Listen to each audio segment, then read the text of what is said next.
Breaking news, দেশে ফিরে বিচারের মুখোমুখি হতে চান শেখ হাসিনা। প্রস্তুতি চলছে বলে দাবি আওয়ামী লীগের। ক্ষমতাচ্যুত সাবেক প্রধানমন্ত্রী ও আওয়ামী লীগ সভাপতি শেখ হাসিনা দেশে ফিরে বিচারের মুখোমুখি হতে চান বলে দাবি করেছেন দলটির একাধিক শীর্ষ নেতা।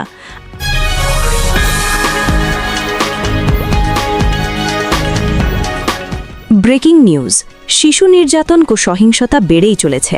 শুধু কঠোর শাস্তি নয়, প্রয়োজন দীর্ঘমেয়াদী প্রতিরোধমূলক ব্যবস্থা।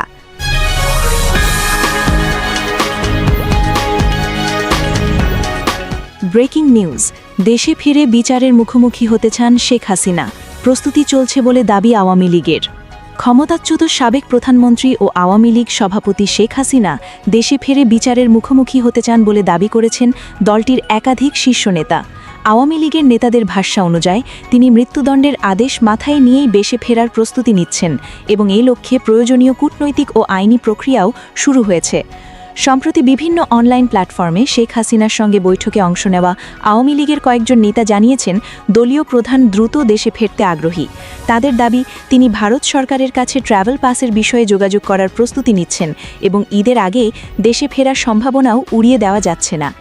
আওয়ামী লীগের যুগ্ম সাধারণ সম্পাদক আ.ফ.ম. বাহাউদ্দিন নাসিম জানিয়েছেন শেখ হাসিনা দ্রুত দেশে ফিরতে চান এবং সেজন্য যেসব প্রক্রিয়া প্রয়োজন তা দলীয়ভাবে এগিয়ে নেওয়া হচ্ছে। তিনি বলেন, শেখ হাসিনা যেভাবে দেশ ছেড়েছিলেন ঠিক সেভাবেই সম্মানের সঙ্গে দেশে ফিরবেন। একই সঙ্গে দলীয় নেতাকর্মীদের প্রস্তুত থাকার নির্দেশ দেওয়া হয়েছে বলেও তিনি জানান।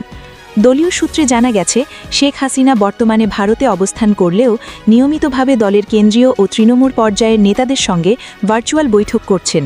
সেখানে তিনি সবাইকে ঐক্যবদ্ধ থাকার নির্দেশ দিচ্ছেন এবং রাজনৈতিক পরিস্থিতি পর্যবেক্ষণ করছেন। সম্প্রতি ইউরোপ আওয়ামী লীগের এক নেতা গণমাধ্যমকে জানিয়েছেন শেখ হাসিনা দেশে ফিরে আইনগত প্রক্রিয়ার মুখোমুখি হতে প্রস্তুত। এমনকি তিনি বলেছেন, দেশের মাটিতে ফিরে যদি তাকে ফাঁসির মঞ্চেও যেতে হয় তাতেও তিনি পিছপা হবেন না। উল্লেখ্য, ২০২৪ সালের ৫ অগস্ট রাজনৈতিক অস্থিরতার মধ্যে শেখ হাসিনা দেশ ত্যাগ করে ভারতে আশ্রয় নেন। এরপর থেকে আওয়ামী লীগের শীর্ষ নেতৃত্বের অনেকেই আত্মগোপনে চলে যান বা বিদেশে অবস্থান নেন। পরবর্তীতে অন্তর্বর্তী সরকার আওয়ামী লীগের রাজনৈতিক কার্যক্রম স্থগিত করে এবং পরে আইন করে দলটির কার্যক্রম নিষিদ্ধ করা হয়। বর্তমানে শেখ হাসিনার বিরুদ্ধে আন্তর্জাতিক অপরাধ ট্রাইব্যুনাল সহ বিভিন্ন আদালতে একাধিক মামলা বিচারাধীন রয়েছে। মানবতা বিরোধী অপরাধ, গণহত্যা, গুম খুন, দুর্নীতি ও ক্ষমতার অপব্যবহারের অভিযোগে দায়ের হওয়া মামলাগুলোর মধ্যে একটি মামলায় তাকে মৃত্যুদণ্ড দেওয়া হয়েছে। আন্তর্জাতিক অপরাধ ট্রাইব্যুনালের সাবেক চিফ প্রসিকিউটর ও সিনিয়র আইনজীবী তাজুল ইসলাম বলেছেন, শেখ হাসিনা দেশে ফিরলে প্রথমেই তাকে আদালতে আত্মসমর্পণ করতে হবে এবং বিদ্যমান মামলাগুলোর বিচারিক প্রক্রিয়ার মুখোমুখি হতে হবে। তিনি আরও বলেন, আপিলের নির্ধারিত সময়সীমা পেরিয়ে গেলেও তিনি আপিল করতে পারবেন কিনা সে সিদ্ধান্ত নেবে সুপ্রিম কোর্ট। অন্যদিকে রাজনৈতিক বিশ্লেষকদের একটি অংশ মনে করছেন, শেখ হাসিনার দেশে ফেরার ঘোষণা মূলত দলীয় নেতাকর্মীদের চাঙ্গা রাখার কৌশল। তাদের মতে, বর্তমান রাজনৈতিক বাস্তবতায় দেশে ফিরে আসা তার জন্য সহজ হবে না। রাষ্ট্রবিজ্ঞানী দিলারা চৌধুরী বলেন, শেখ হাসিনা দেশে ফিরবেন এমন কোনো নির্ভরযোগ্য পরিস্থিতি এখনও তৈরি হয়নি। এটি রাজনৈতিকভাবে কর্মীদের সক্রিয় রাখার একটি বার্তা হতে পারে। তবে আওয়ামী লীগের নেতারা বলছেন, বর্তমান রাজনৈতিক পরিস্থিতি পরিবর্তিত হচ্ছে এবং জনগণের মধ্যে সরকারের কর্মকাণ্ড নিয়ে অসন্তোষ বাড়ছে। তারা বিশ্বাস করেন, এই পরিস্থিতিতে শেখ হাসিনার দেশে ফেরা দলকে নতুন করে সংগঠিত করতে গুরুত্বপূর্ণ ভূমিকা রাখবে। দলীয় সূত্র আরও জানায়, শেখ হাসিনার দেশে ফেরাকে কেন্দ্র করে নেতাকর্মীদের মধ্যে নতুন উদ্দীপনা তৈরি হয়েছে। বিভিন্ন পর্যায়ে জনসমাগমের প্রস্তুতিও নেওয়া হচ্ছে। প্রেসিডিয়াম সদস্য জাহাঙ্গীর কবির নানককে এ বিষয়ে সাংগঠনিক প্রস্তুতির দায়িত্ব দেওয়া হয়েছে বলে জানা গেছে। এদিকে বাংলাদেশের স্বরাষ্ট্রমন্ত্রীও সম্প্রতি বলেছেন, সরকার আইনগতভাবে শেখ হাসিনাকে দেশে ফেরত চায় এবং তিনি যেন দেশে ফেরে বিচার মোকাবিলা করেন, সেটাই সরকারের প্রত্যাশা। সব মিলিয়ে শেখ হাসিনার সম্ভাব্য দেশে ফেরা নিয়ে রাজনৈতিক অঙ্গনে নতুন আলোচনা শুরু হয়েছে। তিনি সত্যিই দেশে ফিরবেন নাকি এটি রাজনৈতিক কৌশলের অংশ তা সময়ই বলে দেবে। তবে আওয়ামী লীগের পক্ষ থেকে দেওয়া বার্তা স্পষ্ট, দলীয় প্রধান দেশে ফেরার বিষয়ে দৃঢ় প্রতিজ্ঞ এবং সেই প্রস্তুতি ইতিমধ্যেই শুরু হয়েছে। ব্রেকিং নিউজ, শিশু নির্যাতন ও সহিংসতা বেড়েই চলেছে। শুধু কঠোর শাস্তি নয়, প্রয়োজন দীর্ঘমেয়াদী প্রতিরোধমূলক ব্যবস্থা। দেশে শিশুদের বিরুদ্ধে সহিংসতা, যৌন নিপীড়ন ও হত্যাকাণ্ডের ঘটনা উদ্বেগজনক হারে বাড়ছে। পত্রিকা ও সামাজিক যোগাযোগ মাধ্যমে প্রতিনিয়ত উঠে আসছে শিশু নির্যাতনের মর্মান্তিক সব ঘটনা। সাম্প্রতিক সময় পল্লবীর কন্যা শিশু হত্যাকাণ্ড এবং বনশ্রীর এক মাদ্রাসা শিক্ষার্থীর আত্মহত্যার ঘটনায় নতুন করে তীব্র উদ্বেগ তৈরি হয়েছে। প্রাথমিক তদন্তে দুই ঘটনাতেই শিশুদের ধর্ষণের শিকার হবার প্রমাণ মিলেছে বলে জানা গেছে। এদিকে হামের প্রাদুর্ভাবেও শত শত শিশুর মৃত্যু নিয়ে জনমনে ক্ষোভ বাড়ছে। অনেকেই এটিকে রাষ্ট্রীয় অব্যবস্থাপনা ও নীতিগত ব্যর্থতা হিসাবে দেখছেন। শিশুদের বিরুদ্ধে এ ধরনের নৃশংস ঘটনার পর স্বাভাবিকভাবেই জনমনে ক্ষোভ তৈরি হচ্ছে। তবে বিশেষজ্ঞরা বলছেন, আবেগের বশবর্তী হয়ে এমন কোনো সিদ্ধান্ত নেওয়া উচিত নয় যা বিচার ব্যবস্থাকে প্রভাবিত করে নতুন অন্যায়ের জন্ম দিতে পারে। বাংলাদেশের সংবিধান অনুযায়ী সকল নাগরিক আইনের দৃষ্টিতে সমান এবং অভিযোগ প্রমাণিত না হওয়া পর্যন্ত কাউকে দোষী হিসাবে গণ্য করা যায় না। আইনের এই মৌলিক নীতি বজায় রাখা জরুরি হলেও জনমতের চাপের মুখে অনেক সময় আইন পরিবর্তনের উদ্যোগ দেখা যাচ্ছে। বিশেষ করে ধর্ষণ ও শিশু ধর্ষণের ঘটনায় কঠোর শাস্তি, বিশেষত মৃত্যুদণ্ডের দাবি বারবার সামনে আসছে।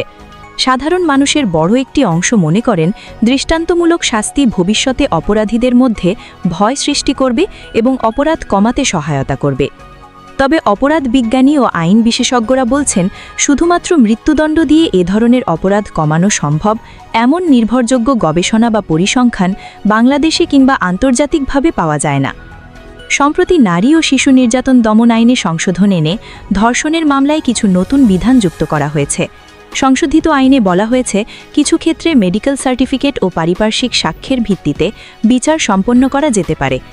একই সঙ্গে তদন্তকারী কর্মকর্তাকে বিশেষ পরিস্থিতিতে ডিএনএ পরীক্ষা না করার ক্ষমতাও দেওয়া হয়েছে, যদি তিনি লিখিতভাবে কারণ ব্যাখ্যা করেন।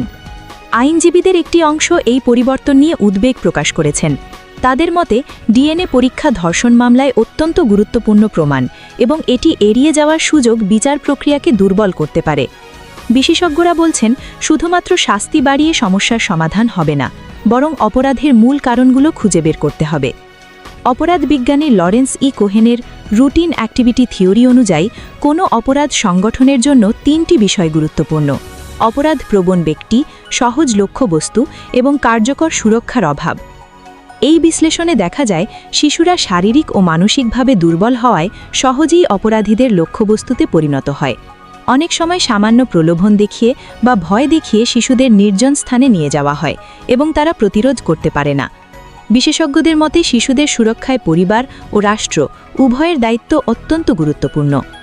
মা বাবার উচিত সন্তান কোথায় যাচ্ছে, কার সঙ্গে মিশছে সেই বিষয়ে সতর্ক থাকা এবং ছোটবেলা থেকেই সন্তানদের গুড টাচ ও ব্যাড টাচ সম্পর্কে সচেতন করা। অন্যদিকে রাষ্ট্রের দায়িত্ব আরও বিস্তৃত। শিক্ষা প্রতিষ্ঠানের পাঠ্যক্রমে বাধ্যতামূলকভাবে নিরাপদ স্পর্শ ও অনিরাপদ স্পর্শ সম্পর্কে শিক্ষা অন্তর্ভুক্ত করা, ভুক্তভোগী ও সাক্ষীদের নিরাপত্তা নিশ্চিত করা এবং অপরাধ প্রতিরোধে কার্যকর সামাজিক কর্মসূচি গ্রহণ করা জরুরি। বিশেষজ্ঞরা আরও বলছেন, অপরাধীদের সামাজিক ও মিডিয়া ট্রায়ালের মাধ্যমে বিচার না করে কেন একজন ব্যক্তি এমন অপরাধে জড়ায় সেটিও গবেষণার মাধ্যমে বোঝা দরকার। একজন অপরাধীর শৈশব, পারিবারিক পরিবেশ, মানসিক স্বাস্থ্য, মাদকাসক্তি বা সামাজিক বিচ্ছিন্নতা এসব বিষয় বিশ্লেষণ ছাড়া দীর্ঘমেয়াদে অপরাধ কমানো সম্ভব নয়। সমাজবিজ্ঞানীরা মনে করছেন, শিশু নির্যাতন ও যৌন সহিংসতার বিরুদ্ধে কার্যকর প্রতিরোধ গড়ে তুলতে হলে শুধুমাত্র আবেগ নির্ভর কঠোর শাস্তির দাবি নয়, প্রয়োজন সুসংগঠিত সামাজিক ও রাষ্ট্রীয় উদ্যোগ। পপুলার ও আবেগপ্রবণ বক্তব্য হয়তো সাময়িকভাবে মানুষের ক্ষোভ প্রশমিত করতে পারে, কিন্তু দীর্ঘমেয়াদী শিশুদের নিরাপত্তা নিশ্চিত করতে হলে প্রয়োজন গবেষণা ভিত্তিক নীতি, সচেতনতা বৃদ্ধি এবং প্রতিরোধকমূলক পদক্ষেপ। বিশেষজ্ঞদের মতে, এখন সময় এসেছে শিশু ধর্ষণ ও সহিংসতার মতো নৃশংস অপরাধকে শুধু বিচারের কাঠগড়ায় নয়, সমাজের গভীর সমস্যার প্রতিফলন হিসাবে দেখার এবং সেই অনুযায়ী দীর্ঘমেয়াদী সমাধানের পথে এগিয়ে যাওয়ার।